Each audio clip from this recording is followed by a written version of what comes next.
Hello, and welcome back to Pathfinder. My name is Philip, and I'm here to talk about Pathfinder 2nd Edition. This is part of a series I am producing covering the various deities in the Pathfinder role-playing game and its setting, the world of Golarion. Last time, I made my longest video to date, covering Erasni, the Unyielding, former Herald of Eredin, former Queen of Geb, and Goddess of Dignity, the Abused and Unwilling Undeath. This time, I decided I wanted to cover something a bit lighter, and since I'm currently in the middle of running Skull and Shackles for my wife in our home game, what better subject than Besmara, Goddess of Piracy? And I know I said I would take a break at the end of the last video, but screw it. I like pirates, so I'm going to talk about pirates. Before that though, if you enjoy this video and want to hear more Pathfinder lore, consider subscribing or commenting below. One thing to note moving forward, as I move away from the core deities of the setting, the available official artwork for the gods and their followers is more limited. With a few exceptions, most minor gods only have official art of 5 or fewer followers, if they have any at all. I might end up falling back on artwork which is evocative of followers of the god in question, rather than a specific depiction of that god's faithful. As an example, followers of Regathiel often serve as crusaders or knights, but depictions of Regathielites are very rare. Still, they likely look very similar to knights or followers of Yomide, so I might rely on images of those characters to illustrate my point. For today's topic, I'll be using a lot of paizo pirate art, since most pirates worship Besmara at one point or another. Also, as a production note, I am moving to a mostly bi-monthly production schedule. I will now be posting a video on the first and third Fridays of every month, rather than every Friday. My hope is that a 2-video per month schedule is a bit more sustainable in the long term. Now to move on to the rundown. Besmara is known as the Pirate Queen, and is worshipped widely across the high seas of Golarion, and particularly the waters around the Inner Sea region. She also goes by the titles of the Black Lady, the Sea Banshee, or the Sailor's Doom. While her church is not a centralized organization, the faith holds sway over a large swath of territory, and is well known to all who live near the ocean. Her areas of concern are piracy, strife, and sea monsters. Outside of her dedicated clergy, she is primarily worshipped by pirates, but also by smugglers, arms dealers, denizens of pirate towns, and barkeeps or carnal entertainers who serve a mostly pirate clientele. Besmara is typically depicted as a tall, attractive woman with wind-swept black hair. She dresses in bright, flamboyant clothing, much as one might expect of a treasure-hunting pirate goddess. Long decorative fur-lined coats, low-cut flowing shirts, and gaudy jewelry or accessories of various makes and designs. She carries a rapier or cutlass at her side and is almost always depicted on the deck of a ship. She might also bear the other regalia of piracy: large feathered hats, an eye patch, smoking matches woven into her hair, a hook hand, or even a peg leg. While the Pirate Queen is typically depicted as a human of Avistani descent in the Inner Sea region, ancestry and ethnicity mean little to her faith or teachings, and she frequently presents as any ancestry or ethnicity she pleases. Besmara has no stationary home in the Great Beyond, as is consistent with her teachings. Instead, she sails the maelstrom and the waterways of the outer spheres on her ship, the Sea Wraith. She wanders from place to place, making raids on various planes of existence. She has no qualms about raiding the domains of other gods, and has made incursions into Heaven, Hell, Elysium, and Axis. The Sea Wraith itself varies in appearance, ranging from a well-armed galleon to a Viking longship. The crew of the Sea Wraith is made up of Besmara's most devout and faithful servants, who she inducts into her crew after their judgment by Pharasma. Presumably, her divine servitors crew the ship as well, though I haven't been able to find any published information on such creatures. Followers of Besmara who don't qualify to serve aboard the Sea Wraith might still join Besmara in a small fleet of ships which follow her flagship. The Sea Wraith also exists as a constellation in the night sky over Golarion.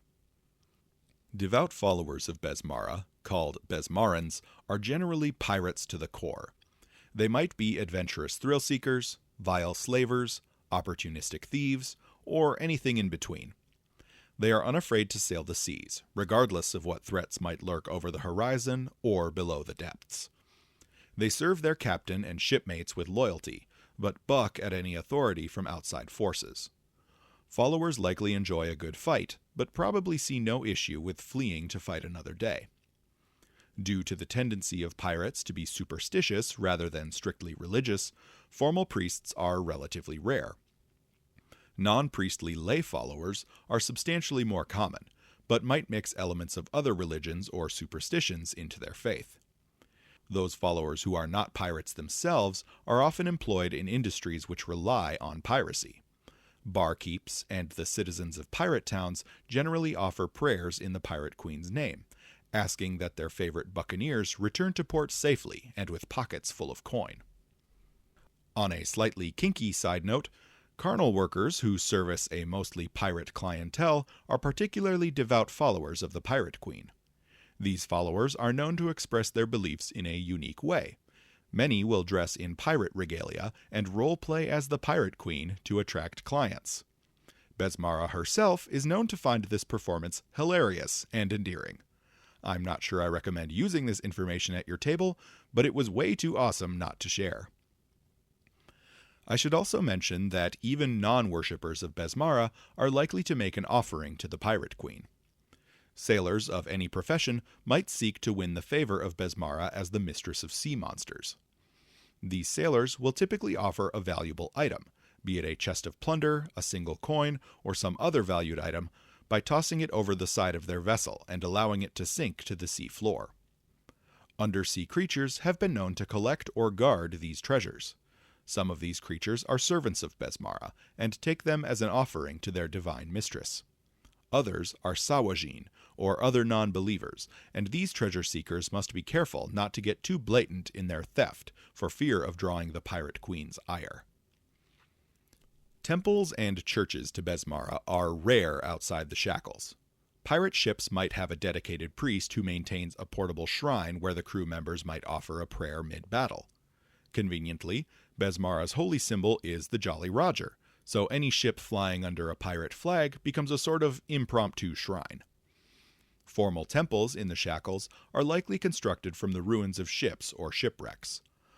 Alternatively, they might be made from the bones of sea monsters or the petrified beams of an ancient ship, as is the case with the Birth of the Sea Wraith in Port Peril, the capital of the shackles. In places where piracy is frowned upon, a temple likely has a public purpose, like a tavern or ship supply shop, with the true nature of the temple being hidden. Temple staff will sell healing services, nautical charts, or the locations of local hideouts to patrons, or might be willing to fence goods. The seat of Besmara's church on Golarion is on Besmara's Throne, an island located in the shackles. The island is extremely dangerous to approach, with hidden reefs and rock formations in the shallows, and a coast consisting of sheer cliffs mired in an eternal fog. Devout followers of the Pirate Queen are expected to make a pilgrimage, called the Voyage, once in their lives. The voyage takes a follower into the hidden Cove of the Queen, a beautiful narrow cove carved deep into the interior of the island. The town of Queen Bess lies within the cove, serving as a resting place for pilgrims. Past the town, devotees end their voyage at the Holy Isle and the Grand Temple of Besmara. The structure is immense and is partially submerged within the waters of the cove itself. Besmara's holy text isn't a book. Instead, it is a code of behavior called Besmara's Code. The code is fairly simple and straightforward, and emphasizes practicality. Many pirates follow similar codes or versions of the code, even those who aren't particularly devout. Besmara's church is highly disorganized, but has a presence wherever pirates sail the seas, meaning followers might be encountered virtually anywhere in or near the ocean. That said, a few locations have a substantially higher number of Besmarans than anywhere else. The shackles are the heart of piracy in the Inner Sea region, and the Church of Besmara is more influential here than anywhere else on Golarion. The largest port on Mediogalti Island, Ilismagorti, is also a pirate haven, and sees substantial worship of Besmara as well. Blood Cove in the Mwangi Expanse also plays host to a large number of pirates, who bring with them their faith in their patron goddess. Other seaports with a substantial criminal element, like Riddleport in Varissia, also likely house a higher than normal concentration of pirates, and so might reasonably host a fair number of Besmarans. Now it's time to discuss Besmara's history. Besmara is one of the deities who clawed her way to power, much like Lamashtu. She began her existence as a water spirit, with a particular connection to sea monsters. She was worshipped at this time by primitive seafaring peoples who found she could be bribed to direct her sea beasts away from fishing vessels or toward enemy war fleets. She slowly acquired followers as seafaring civilizations rose in prominence. Eventually, she had enough power and influence to take on her fellow spirits. She killed and consumed several spirits of similar power, spirits of wood, gold, and battle. A few centuries prior to Eridan's ascension, Besmara absorbed enough power and ascended to true divinity herself, taking dominion over sea monsters, the sea, and, most notably, piracy. As a patron goddess of sea beasts, Besmara is not a protective motherly figure. Instead, she is merely the strongest monster among monsters. Sea beasts serve at her pleasure for fear of what she might do to them if they refuse, and the clever among them seek to volunteer for easy tasks, so she doesn't assign them to something more dangerous. Her true calling since her ascension, however, is piracy. Besmara exists as a pirate, and, as mentioned earlier, passes her time by raiding the planes of the outer spheres. She is known to have raided Hell, Heaven, Axis, and Elysium on multiple occasions, though she has likely raided the other planes as well. While I couldn't find any confirmation of successful raids on Axis, I like to imagine that Besmara has at least attempted to break into the first vault on more than one occasion. Moving on to relationships. As you might expect, Besmara's behavior as a pirate has earned her no small number of enemies. Abadar loathes Besmara for her flouting of laws and social order. Erastil feels similarly, though his issue is more with the threat she poses to families who live along the coast. Followers of Erastil or Abadar likely hunt down pirates or focus on coastal defenses to ensure that Besmara's faithful are unable to succeed in their raids. Iomide and Asmodeus oppose the pirate queen for more esoteric reasons. Iomide sees Besmara as an honorless cad, a view which Besmara herself would likely agree with. She is known to flee in the face of danger, and stands for nothing beyond the thrill of battle and her own personal gain. Asmodeus sees her as an orderless meddler, someone who is unafraid to interfere with his plans. His inherent misogyny also likely plays a role in his distaste for her. The Chelish Imperial Navy treats pirates with incredible harshness, and has attempted to conquer the shackles and bring the buccaneers to heel on multiple occasions. Caden Kalian, relentless flirt that he is known to associate with Besmara, and considers her something of a femme fatale. Due to the importance of drink to pirates and sailors of all kinds, the faithful of Besmara are likely to hold reverence for Caden Kalian as well. Gozra has a complicated relationship with Besmara, likely due to his two conflicting and complementary natures. The Wind and the Waves has referred to the pirate queen as her sister, but has also called her a lover on more than one occasion. He also refers to her as the monster tamer. Besmara and Gorum are known to have a particular understanding with one another. They share a love of battle and conflict, including in contests of might and skill. The Lord in Iron doesn't share the pirate queen's devotion to seafaring or monsters, and for her part, Besmara holds no love of warfare on a grand scale. They still manage to find common ground, however, and count one another as casual, if unreliable, allies. Finally, I think it might be fun to create a pirates pantheon, in addition to the Seafarer's Hope pantheon as presented by Paizo. So, I humbly present the Compass Rose, a pantheon created specifically for roguish seafarers. To clarify, this is not a canon pantheon presented by Paizo. This is something I made up for fun. Naturally, Besmara herself heads the pantheon with her domain over piracy. She is supported by Caden Kalian in his capacity as a god of freedom and drink, Desna in her capacity as a goddess of travel, luck, and the night sky, Gorum in his capacity as a god of battle, and Gozra in her capacity as the wind and the waves. More malevolent pirate crews might replace Caden Kalian or Desna with Norgorber in his aspect of the Grey Master. The edicts of the Compass Rose are to boldly engage in piracy, to celebrate and revel in your victories, to explore the open seas, and to resist authority.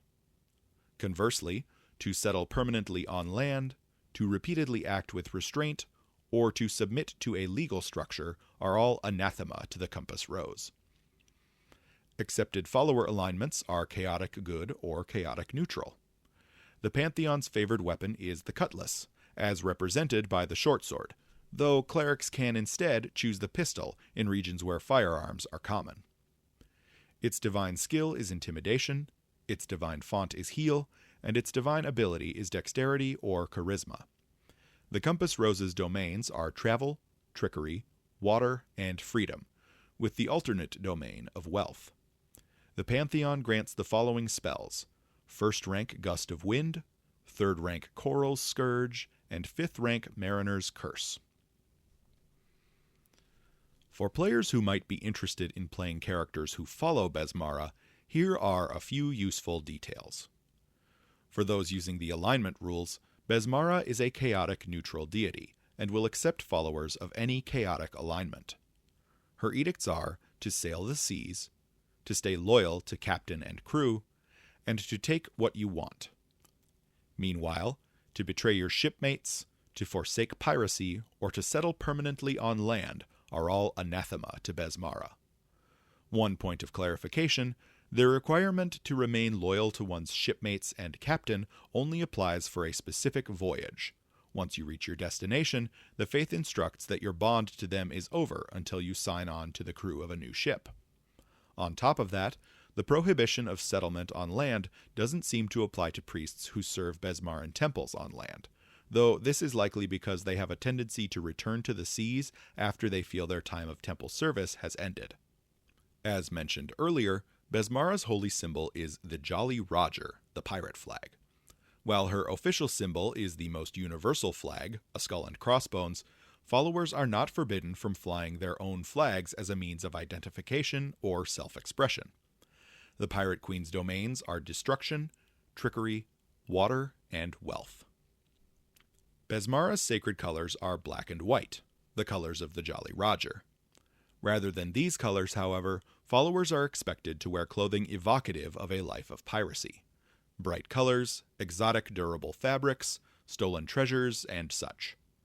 Flowing long coats with wide cuffs and large hats are common for ship captains, while peg legs, eye patches, and tattoos are common for all followers. Besmara encourages her followers to eschew societal norms and provoke emotional responses in those who see them. As such, followers might embrace flamboyant and ostentatious appearances, gaudy jewelry, revealing hemlines, impractical capes or skirts, all that fun stuff. Gold jewelry in specific is considered to be a token of good fortune by Besmarans. In short, if you want to play a pirate, have fun with it. I do want to make a special note of prosthetic limbs. Pirates in fiction often have hook hands or peg legs. Pathfinder has rules for basically everything, and prosthetics are no exception. Special prosthetic limbs have been presented in Lost Omen's Grand Bazaar, in Guns and Gears, and in Treasure Vault. I especially want to call out the Sterling Dynamo archetype and the various clockwork limb options, all of which can be found on Archives of Nethys. From a lore standpoint, one of the most famous pirates in the history of the Shackles, Gemma Redclaw, was well known for her bright red clockwork arm, which was equipped with vicious claws. Besmara's favored weapon is the rapier, though I allow a cleric to choose the cutlass as well, as represented mechanically by the short sword. In addition to these weapons, followers might choose to wield weapons commonly found on the high seas, including boarding pikes, hatchets, or daggers. With the proliferation of firearms in the Shackles, since the events of the Skull and Shackles adventure path, muskets and pistols are common as well. Similarly, the ships of the Shackles are commonly being upgraded to use cannons, rather than the catapults and ballista which were used until recently. Besmara's favored animal is, of course, the parrot. I would have been so disappointed if it had been anything else. Since she is also a goddess of sea monsters, followers might reasonably choose any scary sea creature like a shark or octopus as an animal companion. For familiars, players might choose other exotic birds, or maybe a monkey. Other animals which serve a purpose on a ship, such as a house cat which acts as a mouser, might be an excellent choice as well. The Church of Besmara, though small, contains a large number of clerics and rangers, though it seems entirely reasonable to assume that druids devoted to storms, water, or sea monsters are present as well. Spellcasters reliant on careful study, like wizards or maguses, might struggle to fit in with the faith, while battle oracles, sea shanty singing bards, or sorcerers with bloodlines tied to the sea will likely find the faith a good fit. And of course, the archetypical sea witch is an excellent thematic choice. Water or wind-based kineticists will also be appreciated on a pirate ship. Swashbucklers and rogues are the marshals with the best thematic synergy with Besmara's faith, though barbarians, fighters, and gunslingers might perform well too. Archetypes which emphasize skill in piloting a ship, such as the trick driver or the vehicle mechanic, will perform well in a campaign based on a pirate ship. I also want to call out the Lost Omens Firebrands book as an excellent source of feats. For third-party content, the pirate and Viking archetypes, as expanded in Archetypes Plus, are excellent for followers of Besmara, and the Pathfinder Infinite product, Smoke and Sails, does a good job of bringing naval combat to the game. Paizo will likely also be expanding on ship combat and customization with the upcoming release of Starfinder 2nd Edition, though this might need to be adapted backwards to fit in Galarian. Due to the faith's wide spread across the seas, followers of Besmara might be of any ancestry. Humans and half-humans are particularly common, and are most commonly of the Varisian, Ulfin, Chelish, or Mwangish ethnicities. Halflings are common as well, due in part to the number of freed halfling slaves from Cheliax who have taken refuge in the Shackles. Gnomes might be drawn to the faith due to their need to explore, while goblins might easily embrace the Pirate Queen's commands to pillage and plunder. The natural acrobatic skill of the Vanara might serve them well in the rigging of a ship, and the same might be said for a Strix. Undines and Sylphs will probably take well to life on the open seas due to their elemental connections to water and air, and even the wood-related Ardande might find themselves comfortable on the deck of a pirate ship. Finally, I will make special note of Tengus, who are often seen by sailors as lucky. Many pirate crews will employ at least one Tengu crew member as a lucky charm, called a Jinx Eater. As such, Tengus are slightly overrepresented among Besmara's faithful when compared to their broader presence in the Inner Sea region. Devout followers of the Pirate Queen live lives of adventure. They are almost universally pirates, though they might approach this career in different ways, choosing paths ranging from privateers, to slavers, to smugglers, to freedom fighters. They likely buck at authority and the rigid rules of polite society. At the same time, they are tremendously loyal to their shipmates and captain. They are willing to stare danger in the face, but don't balk at the idea of fleeing in the face of overwhelming odds. They take what they want and travel to new places on a whim. Many followers recognize no authority outside of Besmara or their ship's captain. For further character inspiration, or to homebrew some custom items for a follower of Besmara, check out her 1st edition page on Archives of Nethys. Her anti-paladin code and deific obedience are tremendously flavorful. The Besmara's Bounty equipment set, containing the Bracelet of Bargaining, the Disarming Blade, the Enchanted Eel Skin, the Jellyfish Cape, and the Sea Tyrant's Patch, is amazing and would be very cool to bring into 2nd edition, after some serious rebalancing. On the lower end of the power scale, the 2 hats, Besmara's Bicorn and Besmara's Tricorn, are also very cool. For GMs looking to integrate Besmara and her followers into a campaign, here are some ideas. Besmara's current herald is the Kelpie's Wrath, a sentient ship which sails the seas of Golarion without a crew. The ship is known to rescue drowning sailors in exchange for years of service behind the mast, though, oddly, no one has ever been seen working the decks. Her divine servitors are unknown, though her constant presence in the Maelstrom suggests that they are either a subspecies of Protean or, more likely, a lesser subspecies of Einherjar. Besmara shows her favor to followers with seabirds flying in odd patterns, or mist hiding them from their enemies, or dropped coins spinning unnaturally on deck. Her disfavor is experienced as seasickness on the water, or a fierce hangover on land. Those who oppose her might find their food stores spoiling quickly, their water barrels filling with rot, their ships rapidly encrusted with barnacles, or their weapons rusting and misfiring. The most natural location for any campaign or adventure involving the faith of Besmara is, of course, the Shackles. Ruled by a pirate lord council under the command of the Hurricane King or Queen, the Shackles present a fantastic and rich mini-setting for a campaign. Small-time threats here include lesser pirate lords, underwater civilizations, storms, merchant vessel raids, and Cheliax-sponsored pirate hunters. Mid-level players might journey to Blood Cove or upriver into the Mwangi Expanse. They might race along the outskirts of the Eye of Abendego, or might face crews of weresharks, sea serpents or brine dragons, ghost pirates, the fleet of a rival pirate lord, or might explore the ancient Cyclops ruins of Golgan. The Shackles also play host to a multitude of high-level threats or challenges. The mighty sea lich Raugsmauda wanders the seas with several powerful subordinates. The center of the Eye of Abendego has never been fully explored. The mighty godlike being the Blood Queen rules her tribal followers from her sanguine cathedral on the Cannibal Isles. The volcano island called the Smoker houses a sleeping titan. And the fortress of Eel's Skull has been abandoned for decades and remains haunted by a vile spirit to this day. Also, Cheliax has attempted invasions of the Shackles before, and might very well attempt to do so again. Outside of the Shackles, most pirates are still faithful to Besmara, to one degree or another.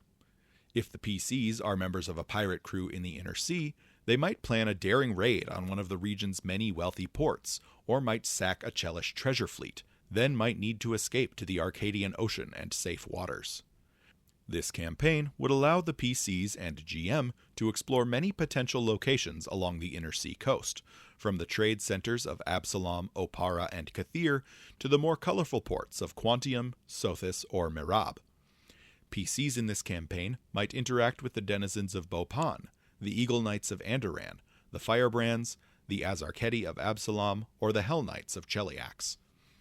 The campaign could end with a daring blockade run by the PCs as they attempt to outrun the Chelish Imperial Navy and pass through the gates of Eredin into the open ocean. For a campaign more closely tied to Besmara's history and lore, a GM might draw on inspiration from her legendary raids on the Outer Planes. A GM could weave a tale of a successful raid on Abadar's first vault. What Besmara took during this raid is up to you, but in my mind I picture the perfect cutlass, or the perfect treasure chest, or even something as simple as the perfect coin. What happened to the stolen goods is unknown to this day, but it makes sense that, as a pirate, she might have buried it on Golarion. And it makes sense to me that she might have created a treasure map to find it again. Where's this map? Maybe it was captured by the first Hurricane King, Turpin Irons. Irons was well known to have hidden his treasures away in a secret vault. What isn't well known is that this vault can be accessed underneath Fort Hazard, the fortress of the current Hurricane King, Tessa Fairwind. Once the PCs get to the vault and recover the map, the remainder of the campaign could involve deciphering the map and finally locating the hidden treasure. Finally, if you plan to run a campaign in the Shackles, I highly recommend the following third-party books: the Razor Coast product line from Frog God Games, and the Freeport City of Adventure book from Green Ronin Publishing. I've taken material from both of these sources for my home game, Skull and Shackles, and I haven't been disappointed. I've also taken material from the first-party splat books and adventures Isles of the Shackles, Ships of the Inner Sea, Pirates of the Inner Sea, and Plunder and Peril. These are also awesome. All of these together provide a huge amount of inspiration for a pirate adventure. That might also explain why my wife and I are 125 hours into our campaign and just started Book 3. So that's it. That's Besmara, the Pirate Queen, goddess of sea monsters, the sea, and piracy. She is definitely in my top 5 favorite gods in all of Pathfinder, and is a great reference point for both heroic and villainous characters. Next time, I'll be digging into one of Pathfinder's greatest recurring villains, a Chakik, god of assassination and patron of the Red Mantis assassins. See you next time.